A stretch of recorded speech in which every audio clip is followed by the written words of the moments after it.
हिंदी आरोह भाग 1 पाठ 4 वे आंखें।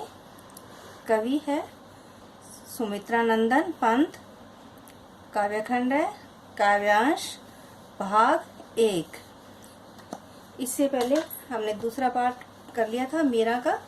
अब हम ये चौथा पाठ करेंगे। तीसरा पाठ नहीं आएगा आपके। पंक्तियां इस प्रकार है।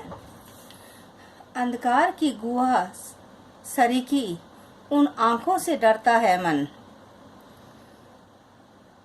भरा दूर तक उनमें दारुण दैन्य दुख का नीरव रोदन। वह स्वाधीन किसान रहा अभिमान भरा आंखों में इसका, छोड़ उसे मझधार आज संसार का गार सदृश वह खिसका। लहराते हुए खेत रिगों में हुआ बेदखल वह, अब जिनसे हंसती थी उसके जीवन की हरियाली, जिनके त्रिन त्रिन से आंखों ही में घूमा करता वह उसकी आंखों का तारा। कारकुनों की लाठी से जो गया जवानी ही में मारा है। ये काव्यांश सुमित्रानंद पंत के द्वारा लिखा हुआ है। सुमित्रानंद पंत है वो छायावादी कवि थे। उनका जन्म सन 1900 में कोसानी गांव जिला अल्मोड़ा उत्तरांचल में हुआ था। पंत जी का मूल नाम गोसाई दत्त था।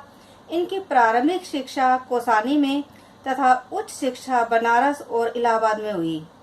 प्रकृति चित्रण के अद्भुत रचनाकार पंत ने सर्वप्रथम प्रकृति को काव्य के महत्वपूर्ण विषय के रूप में हिंदी साहित्य में स्थान दिलवाया।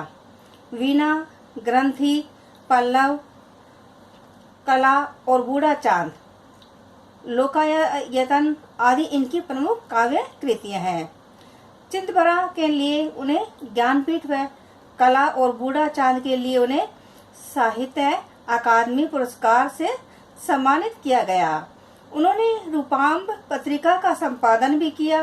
प्रकृति के इस चितेरे कवि का वर्ष 1977 में निधन हो गया। शब्दार्थ इस प्रकार है।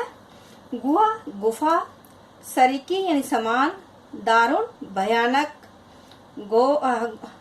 घोर या निर्दय, दैन्य दीनता या दरिद्रता, नीरव मौन या शब्द रहित, रोदन रोना या विलाप करना, स्वाधीन स्वतंत्र, अभिमान गर्व, मझधार धारा के बीच अर्थात समस्याओं के बीच, कगार नदी का ऊंचा किनारा या टीला, सदृश समान, दृग नेत्र आंख, बेदखल निकाल देना या अधिकार वहीन करना, त्रेन यानी तिनका, कारकुनों यानी सूदखोरों या जमींदार के करिंदे या लठेत। प्रस्तुत काव्यांश पाठ्यपुस्तक आरोह भाग 1 में संकलित सुमित्रानंद पंत द्वारा लिखित कविता वे आंखें से उद्धृत है। इस काव्यांश में कवि किसानों की दुर्दशा, शोषण एवं दयनीय दशा को देखने से आहत होकर उनकी स्थिति का यथार्थ चित्रण करता है। इस काव्यांश में महाजन द्वारा अपना मूल और ब्याज वसूलने के लिए किसान पर किए गए अत्याचारों का मार्मिक चित्रण किया गया है। पंक्तियां। अंधकार की गुहा सरीखी उन आंखों से डरता है मन, भरा दूर तक उनमें दारुण दैन्य दुख का नीरव रोदन। प्रस्तुत काव्यांश में कवि है किसानों की दुर्दशा का मार्मिक चित्रण करते हुए कहता है कि किसान की आंखें दुख दीनता से भरी अंधेरी गुफा के समान भयानक लगती है। जिस प्रकार अंधेरी गुफा के भीतर झांकने से डर लगता है, उसी प्रकार किसान की आंखों में देखने से भी भय लगता है। वह स्वाधीन किसान रहा अभिमान भरा आंखों में इसका, छोड़ उसे मझधार आज संसार का सदृश वह खिसका। क्योंकि उनमें रोशनी की कोई चिंगारी नहीं दिखाई देती। अर्थात उनमें आशा की कोई किरण शेष नहीं है। उनमें तो केवल दरिद्रता है। उनकी आंखों में गरीबी का दुख और कष्ट सहे जाने का मौन रोदन व्याप्त है। इसलिए उनकी आंखों में झांकने का उसे साहस नहीं होता। आज स्वतंत्र भारत में किसान भी स्वाधीन हो गया है। इस बात का अभिमान उसकी आंखों में भी झलकता है। लेकिन दुख तो इस बात का है कि यह स्वाधीन होने के बाद भी उसकी दशा में कुछ भी सुधार नहीं हुआ है। किसान को मझधार में अर्थात शासक वर्ग ने किसानों को अकेला छोड़ दिया और उनसे किनारा कर लिया। उन्हें स्वतंत्रता का कोई लाभ नहीं मिला। उनकी स्थिति जैसे पहले थी वैसे ही अब भी है। लहराते हुए खेत द्रगों में हुआ बेदखल वह अब जिनसे हंसती थी उसके जीवन की हरियाली जिनके तृण से। पंत जी कहते हैं कि कभी अपने खेतों को लहराते हुए देखकर किसान की आंखों में प्रसन्नता दिखाई देती थी, यानी खुशी दिखाई देती थी। परंतु आज उसको खेतों से अलग कर दिया गया है, यानी बेदखल कर दिया गया है।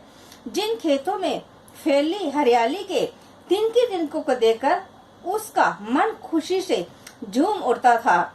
जो खेत उसकी खुशी के आधार थे, आज उन्हीं पर उसका अधिकार नहीं है।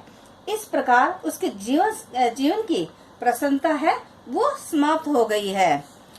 आंखों ही घूमा करता हुआ उसकी आंखों का तारा कारकुनों की लाठी से जो गया जवानी ही में मारा।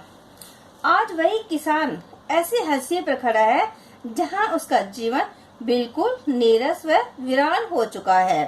किसान का एक ही बेटा था जो उसकी आंखों का तारा था, पर जमींदार के कारिंदों ने उसे मार दिया। अब किसान की जिंदगी में अंधेरा ही अंधेरा है। उसकी सभी आशाएं समाप्त हो गई है। काव्य सौंदर्य इस प्रकार है। कवि ने किसान के जीवन की दयनीय स्थिति का चित्रण किया है। अंधकार की गुहा सरीकी तथा संसार का गार सदृश में उपमा अलंकार है। दैन्य दुख में अनुप्रास अलंकार है। काव्य की भाषा मानक खड़ी बोली है।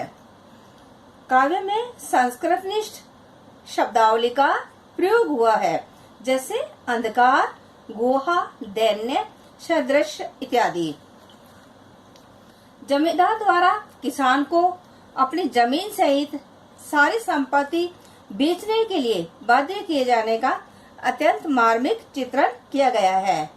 लहराते हुए खेत तथा कारकुनों की लाठी से मारे जाने का बिंब प्रभावशाली बन पड़ा है। आंखों ही में घूमा करता तथा आंखों का तारा मुहावरों का प्रयोग स्टिक बन पड़ा है। त्रिन त्रिन में पुनरुक्ति प्रकाश अलंकार है। भाषा सरल, सहज वह प्रभावपूर्ण है।